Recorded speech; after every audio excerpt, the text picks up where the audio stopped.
Halo anak-anak, kita jumpa lagi dalam video pembelajaran kita hari ini. Kita masuk di tematik 3H, subtema 3, aku suka bertualang. Nah, kita masuk dalam pembelajaran 1 sampai 2.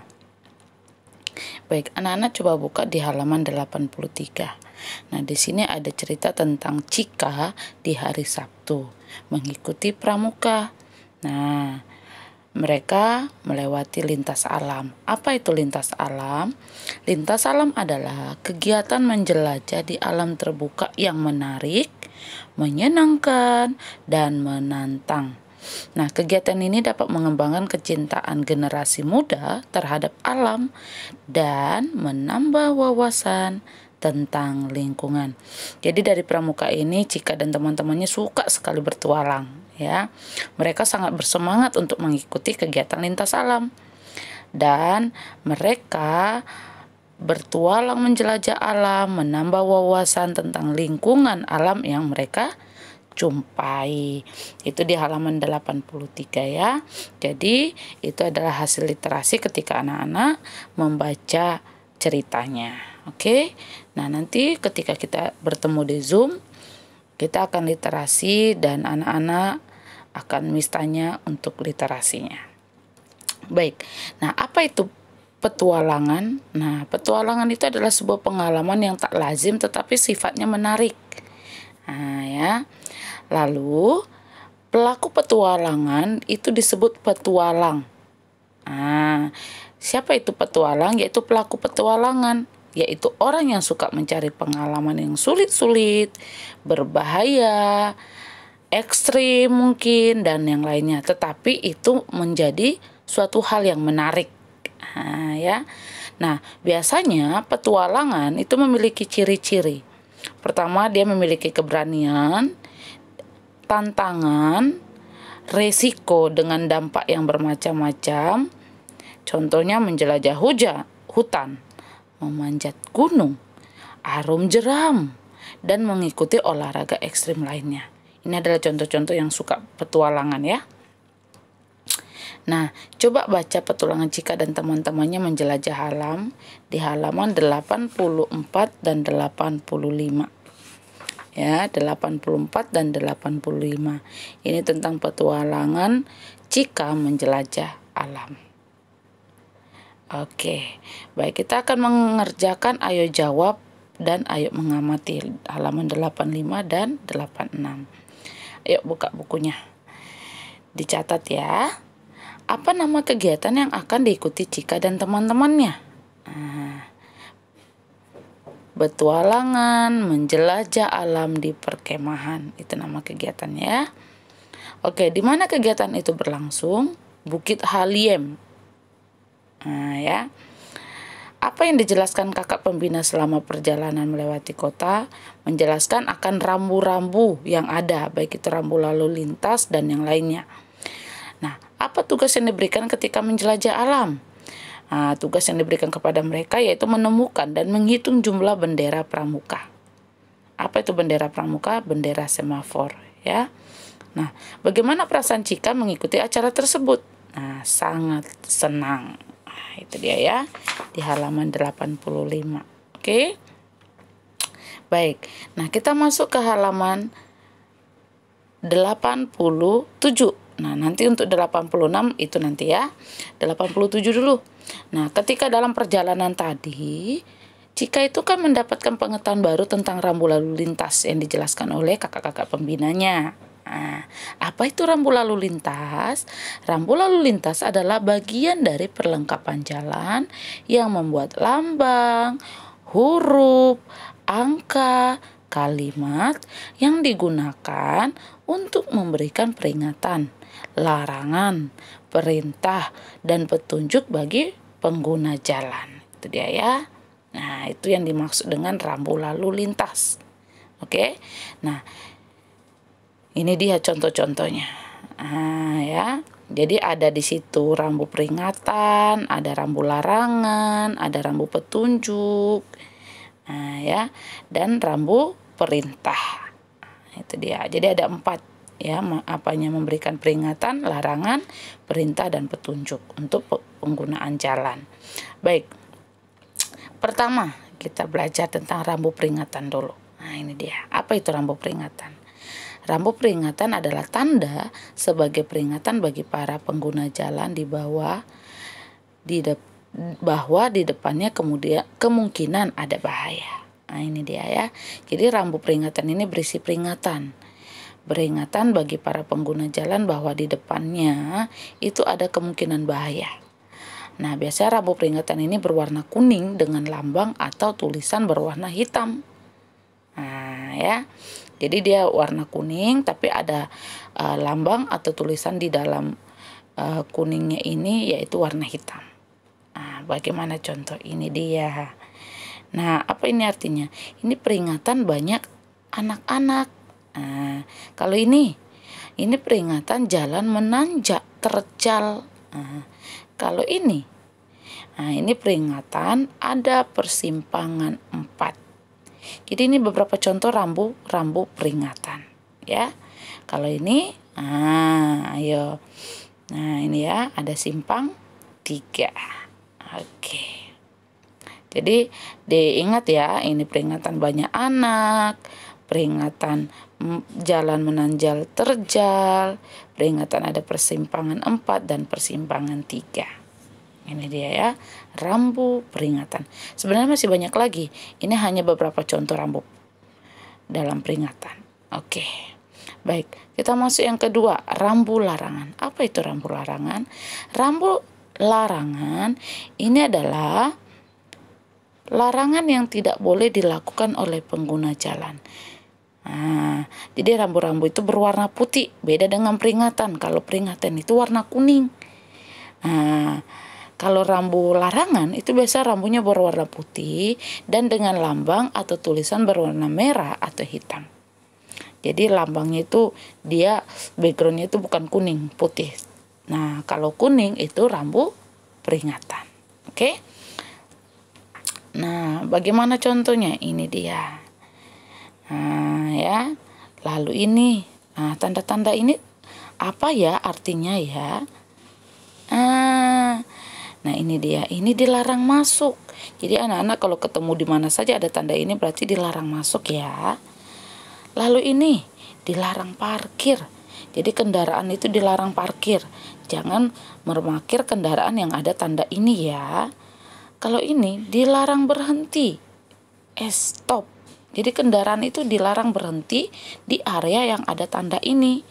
Dan yang ini terakhir yaitu dilarang masuk. Nah, dilarang masuk kendaraan roda 4. Berarti daerah situ tidak boleh yang beroda 4 untuk masuk. Jadi ini beberapa contoh rambu larangan ya. Masih banyak lagi sebenarnya rambu-rambu larangan yang bisa anak-anak perhatikan. Oke? Baik, di sini juga kita akan mengerjakan halaman 88. Nah, tetapi itu kita akan mengamati dulu nih halaman 86. Nah, ketika anak-anak melihat, memperhatikan gambar ini, nah beri tanda ya. Beri tanda lingkaran pada rambu di gambar itu, lalu tulis nama dan makna rambu, makna atau arti rambu lalu lintas tersebut. Nah, anak-anak tulisnya di tabel di bawahnya. Di situ kan ada nomor, nama rambu lalu lintas, arti rambu lalu lintas. Jadi anak-anak tulis di situnya ya. Nah, ini menjadi tugas pertama anak-anak ya. Menuliskan hasil pengamatan gambar ke dalam tabel. Nah, ya. Ini di halaman 86. Oke? Nah, ini nanti setelah selesai, ini nanti difoto dan kirim ke classroom. Oke. Baik, kita masuk ke tadi halaman 88. Nah, di sini anak-anak mendapatkan 6 gambar dan anak-anak menuliskan apa sih arti rambu lalu lintas. Nah, kita belajar ya, anak-anak tulis ya. Nomor 1 itu ada mobil dan ada seperti kelok-kelok depannya. Berarti itu sedang jalan licin artinya. Kalau nomor 2, nah seperti tadi nomor 2, mobil dilarang masuk. Kalau nomor 3 ini itu banyak satwa liar dan sering menyeberang jalan. Jadi harus hati-hati. Nah, kalau nomor 4 sama dengan nomor 2, hanya sepeda motor dilarang masuk atau roda 2 dilarang masuk. Kalau nomor 2 itu roda 4 gitu ya. Nomor 5 itu adalah lampu pengatur lalu lintas.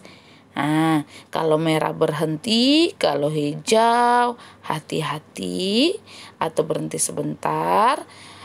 Lalu kalau kuning, kalau hijau jalan terus. Oke? Oke, nomor 6 itu adalah dilarang membunyikan isyarat suara. Nah, itu dia ya. Jadi tidak boleh membunyikan isyaratnya. Nah, itu. Oke? Anak-anak tulis ya. Baik. Nah, setelah ini kita masuk ke halaman 89. Nah, 89 ini ada diagram bendera pramuka yang ditemukan. Jadi ketika Cika menjelajah alam, Cika dan teman-temannya kan ada tugas untuk menemukan bendera semafor atau bendera pramuka.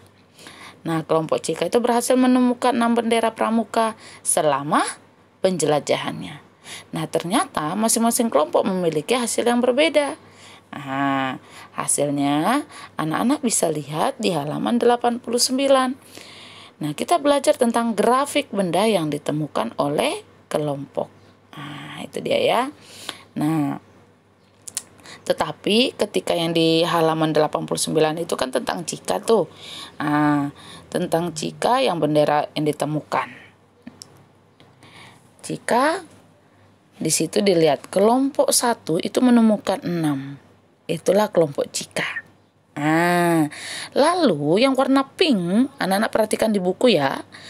Warna pink itu kelompok 2, ada 7. Warna hijau itu kelompok 3, ada 5. Kuning itu kelompok 4, dapat 3. Dan warna ungu itu kelompok 5, dapat 4. Nah ya, jadi ketika melihat dari diagram ini yang berbentuk persegi panjang atau balok itu, itulah yang disebut dengan diagram batang. Nah ya, jadi di halaman 89 itu disebut diagram batang atau yang seperti gambar ini. Nah, ini dia. Jadi yang tuliskan di sini ini juga diagram batang. Nah, kalau di halaman 89, jadi kelompok 1 itu berhasil menemukan 6, kelompok 2 7, kelompok 3 5, kelompok 4 3, kelompok 5 4 pramuka. Jadi dilihat dari kelompok dan jumlahnya. Nah, gitu ya untuk 86. Nah, jadi kita akan mencari tahu atau membaca diagram batang ini. Oke? Ingat, ini diagram batang. Kalau dia nanti bentuk lingkaran itu diagram lingkaran. Oke, dari gambar ini kita akan belajar. Kelompok 1 tuh menemukan berapa sih benda? Nah, ini Miss cuma ganti gambar diagram aja ya. Tapi untuk soalnya Miss buat sama aja di halaman 89. Oke, kelompok 1 tuh menemukan 2 benda. Kelompok 2? Iya, 5 benda. Kelompok 3? 4 benda. Kelompok 4? 9 benda. Kelompok 5? 8 benda. Dan kelompok 6 dan kelompok 7, anak-anak tulis ya. Kelompok berapa kira-kira? Oke? Oke. Baik. Tapi untuk yang ini tidak tugas ya. Yang Miss kasih ini anak-anak hanya menebak sendiri. Baik, kita akan mengerjakan halaman 90. Ayo berlatih. Oke. Baik, kita masuk ke halaman 90. Ayo berlatih. Nah, ada diagram tuh, ada 2 soal, ada diagram dua-duanya. Nah, kita akan baca nih dari diagram itu untuk menjawab pertanyaan A sampai D. Nomor 2 juga A sampai D. Oke, berapa nilai yang didapat Rima? Rima yang paling tinggi yaitu 80. Siapakah yang mendapat nilai tertinggi? Ups, Miss tadi sudah ucapkan, yaitu Rima. Lalu siapakah yang mendapatkan nilai terendah? Nah, kalau Rima yang tertinggi, anak-anak lihat yang paling kecil diagram batangnya siapa? Ya, Angga. Dengan nilai berapa? Hasil tesnya 50. Lalu siapakah yang mendapat nilai yang sama? Nah, anak-anak lihat diagram batangnya yang sama-sama tingginya. Ada nilai berapa itu sama tinggi? Nilai 60, yaitu Santi dan Vino. Vino dan Santi. Baik, untuk nomor 2, berapa banyak buah es krim rasa stroberi yang terjual? Ayo kita lihat stroberi ya. Iya, ada 25 buah. Lalu kalau rasa mangga, lihat mangga. Oh, yang paling tinggi 50 buah. Es krim rasa apakah yang paling banyak terjual? Ups, Miss sudah ucapkan lagi tadi, yaitu mangga. Tadi mangga ada 50 ya. Lalu berapa total jumlah es krim yang terjual? Nah, untuk total, anak-anak kalau ditanya total, itu anak jumlahkan. Durian berapa, vanila berapa, stroberi, mangga, melon, dan coklat. Jadi semuanya dijumlahkan, sehingga totalnya adalah 200 buah, ya kan? Oke, jangan lupa ditulis ya. Nanti ketika kita zoom, Miss akan tanyakan. Oke, jadi diperhatikan penjabaran tentang membaca diagram batang. Baik, nah setelah ini kita masuk ke halaman 91. Dalam salah satu post yang di kegiatan lintas alam yang Cika lakukan, itu kan mendapat tantangan untuk membuat hiasan dekoratif pada selembar kertas bergambar hewan. Nah, apa itu gambar dekoratif? Nah, gambar dekoratif adalah gabungan titik dan garis pada gambar hewan dengan tujuan untuk menambah keindahan gambar dengan gabungan hiasan titik dan garis serta pewarnaan. Nah, itu ya. Jadi hiasan dekoratif itu gabungan antara titik dan garis, dan dibuat untuk menambah keindahan gambar dengan gabungan titik, garis, serta pewarnaannya. Jadi contohnya ada di halaman 91 ya. Contohnya seperti ini. Agak beda ya. Miss kasih gambar yang agak beda sedikit. Tapi anak-anak juga bisa lihat di halaman 91. Lalu yang ini sama. Jadi di sini anak-anak bisa lihat ada garis-garis, ada titik-titik. Lalu ada pewarnaan sehingga menjadi dekoratif hewan. Nah, ini Miss tambah. Miss, bagaimana sih hiasan berupa titik-titik dan hiasan berupa garis? Nah, untuk hiasannya ada di halaman 91. Ini dia. Jadi kalau berupa titik-titik itu ada 2 jenis. Anak-anak bisa lihat titik-titik yang di atas atau titik-titik yang di bawah. Ya. Kalau berupa garis itu ada 3 jenis. Ada garis spiral atau garis yang ini. Anak-anak lihat ada 3 garis ini ya. Itu merupakan hiasannya. Oke ya. Nah, jadi gambar dekoratif itu adalah gambar untuk hiasan hewan. Nah, tetapi kita juga bisa menghias dekoratif gambar transportasi. Jadi gabungan titik, garis, serta warna yang menarik.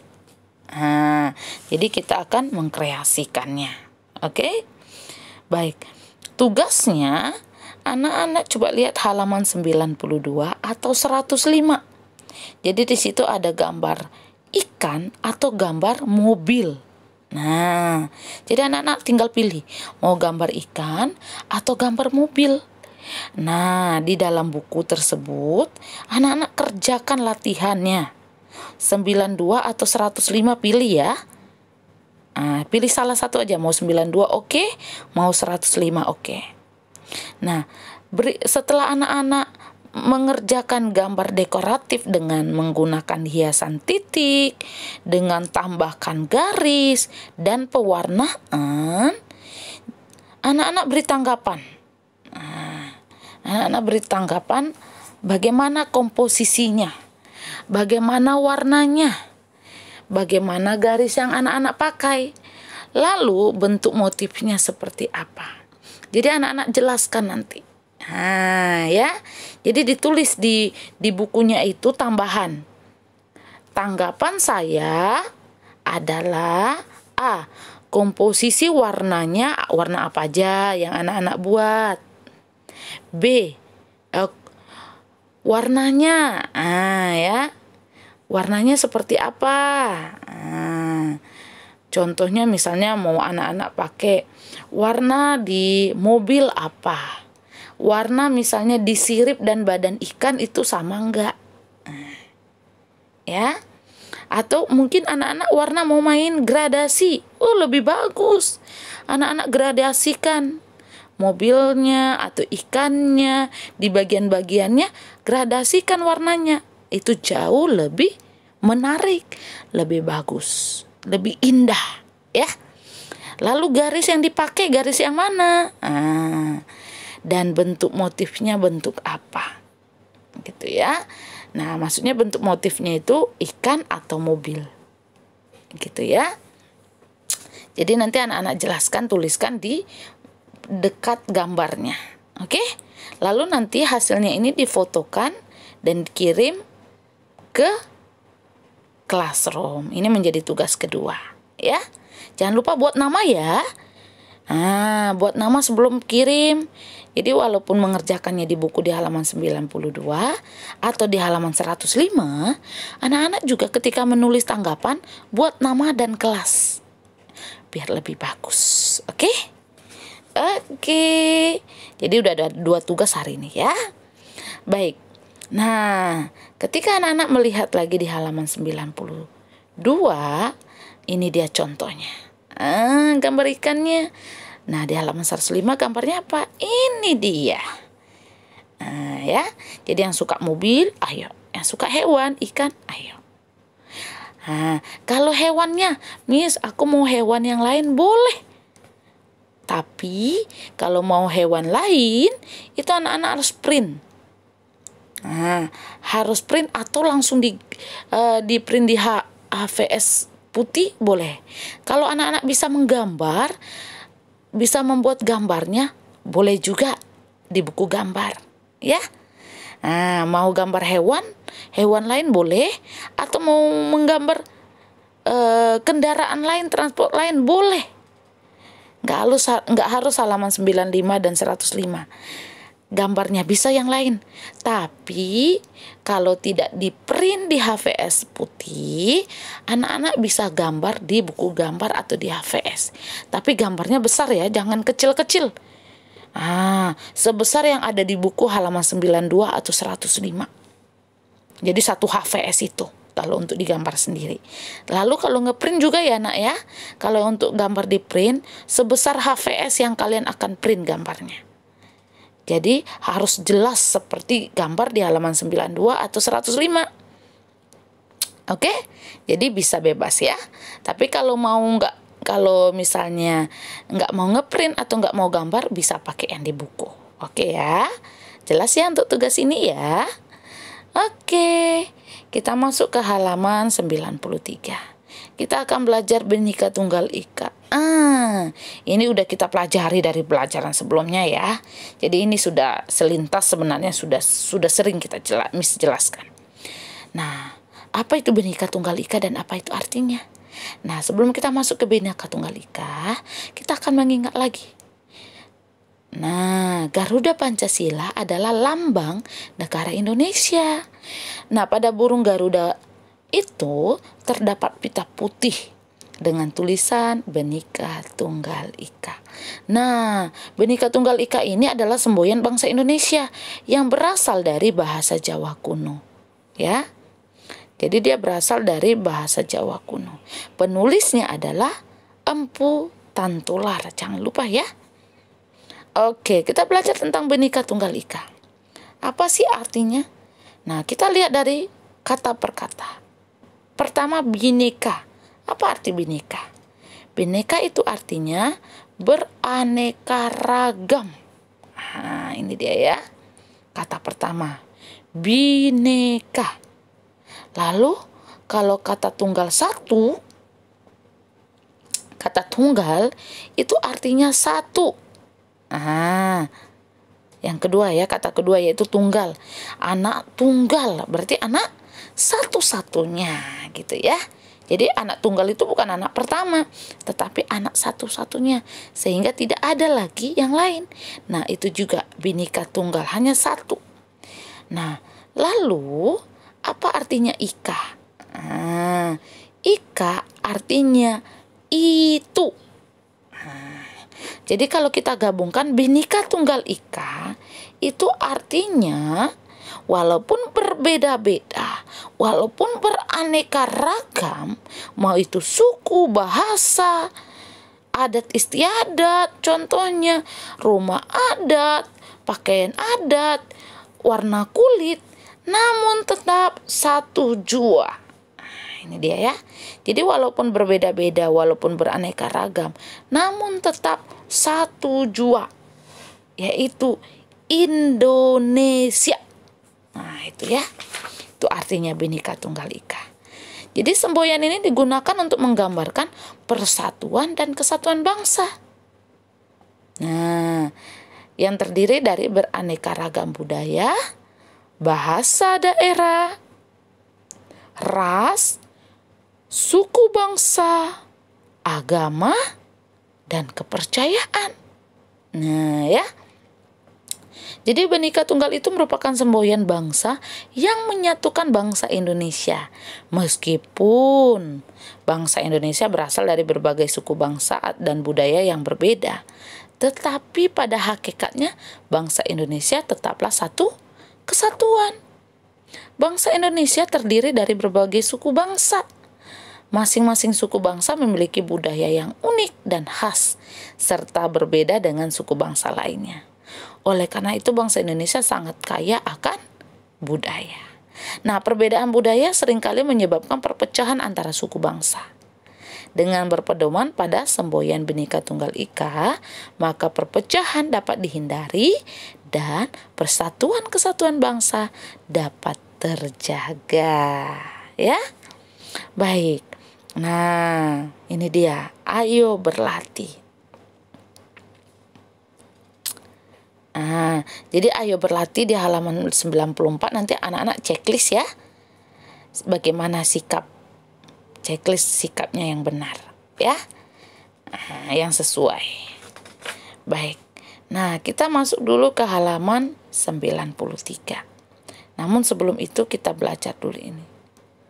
Nah, ini tadi yang sudah Miss jelaskan. Ini agak ketutup ya. Bhinneka Tunggal Ika itu terdapat di pita putih pada kaki. Nah, ini pitanya ya, yang di bawah tanda panah. Nah, jadi apa itu burung Garuda? Tadi udah Miss jelaskan. Burung Garuda itu adalah lambang negara Indonesia. Jadi burung Garuda adalah lambang negara Indonesia yang menyatukan. Nah, ya. Ini tadi udah Miss jelaskan ya. Nah, kita akan mengerjakan halaman 94, anak-anak checklist. Ya. Nah, kita kembali ke 93. Mengamati dari gambar yang tadi sudah Miss tanda panah. Tulisan apa yang ada pada burung Garuda? Ini halaman, bukan halaman 86 ya, halaman 93. Sorry ya. Halaman 93, ayo mengamati. Jadi tulisannya ada Bhinneka Tunggal Ika. Itu tulisan pitanya ya, yang ada pada Garuda Pancasila. Lalu apa arti tulisan tersebut? Bhinneka itu artinya beraneka ragam, tunggal itu artinya satu, dan ika itu jua. Tambah ika ya, ika artinya jua. Kurang di sini ya. Jadi nanti kalau di Zoom, kalau ada yang jawab cuma ini, berarti dia hanya melihat gambar tapi tidak mendengarkan penjelasan Miss. Oke? Nah, ketiga, dari bahasa, apakah tulisan tersebut? Jawa kuno. Dan yang keempat, apa makna tulisannya? Ini dia maknanya. Walaupun berbeda-beda, walaupun beraneka ragam, tetapi tetap satu jua. Ini ya. Baik. Nah, kita akan masuk ke halaman 95. Bagaimana sikapmu? Jadi anak-anak, sikap dan pendapatmu yang terhadap keadaan yang ada di halaman 95. Ada 3 gambar. Yang pertama, Sinta bersahabat dengan Rita. Ketika berdiskusi kelompok, Sinta berbeda pendapat dengan Rita. Bagaimana seharusnya sikap Sinta dan Rita? Saling menghargai pendapat orang lain. Itu harusnya ya. Saling menghargai pendapat orang lain. Anak-anak juga ya, ketika temannya berbeda pendapat harus dihargai. Atau di rumah berbeda pendapat dengan Koko, atau dengan Titi, atau dengan Mami, Papi, adik, kakak, semua harus menghargai. Oke? Lalu gambar kedua. Di kelas Adit ada siswa baru dari luar pulau. Siswa baru itu berkomunikasi dengan bahasa daerah yang berbeda dengan Adit dan teman sekelas. Bagaimana sikap Adit dan teman-teman sekelas yang benar? Menghargai perbedaan bahasa. Nah, itu yang benar ya. Dihargai perbedaan bahasanya. Dan yang ketiga, gambar yang paling bawah, Tio dan Denny ingin bermain bersama. Tio ingin bermain bola tangan, sedangkan Denny ingin bermain kelereng. Keduanya tidak mau mengalah. Bagaimana sebaiknya sikap Tio dan Denny? Ini dia sikapnya. Bermain bersama secara bergantian. Jadi harus ganti-gantian. Tio nanti bermain kelereng, Denny nanti bermain bola. Jadi ganti-gantian, saling menemani. Oke? Baik, itu ada di halaman 95 ya. Setelah ini kita masuk ke permainan gobak sodor, halaman 96 sampai 97. Apakah gobak sodor dan dari manakah asalnya? Nah ya, jadi salah satu permainan tradisional yang dimiliki oleh bangsa Indonesia. Jadi banyak ya permainan tradisional, tapi salah satunya adalah gobak sodor yang kita pelajari di buku 3H. Nah, permainan gobak sodor ini ada di berbagai daerah Indonesia. Hanya saja mungkin memiliki nama yang berbeda-beda sesuai dengan istilah di daerah tersebut. Nah, itu dia ya. Nah, kita mau belajar nih. Nah, jadi gobak sodor itu terkenalnya di daerah Jawa Tengah. Nah, tapi kita mau lihat dulu istilah-istilah lain di daerah lain. Nah, nama lainnya ya. Pertama, tadi kan udah tuh gobak sodor tuh Jawa Tengah ya. Gobak sodor itu kalau di Natuna itu namanya galah. Nah, kalau di Riau itu galah panjang. Ya. Sedangkan kalau di Jawa Barat itu namanya galasin atau gala asin. Ini dia. Berbeda kan? Natuna, Riau, Jawa Barat, Jawa Tengah berbeda. Tetapi permainannya itu adalah sama. Jadi gobak sodor ini dimainkan di lapangan segi 4 dengan ukuran 9 x 4 meter yang dibagi menjadi 6 bagian. Ini dia. Dan diberi tanda dengan kapur ditulis di gambar. Nah, gobak sodor ini dimainkan oleh 2 tim dengan jumlah anggota masing-masing. Tim terdiri dari 3 sampai 5 orang tim. Nah, tim A bertugas menjaga garis dan menghadang anggota tim B. Sedangkan tim B berusaha melewati garis ke batas terakhir secara bolak-balik. Nah, ini dia.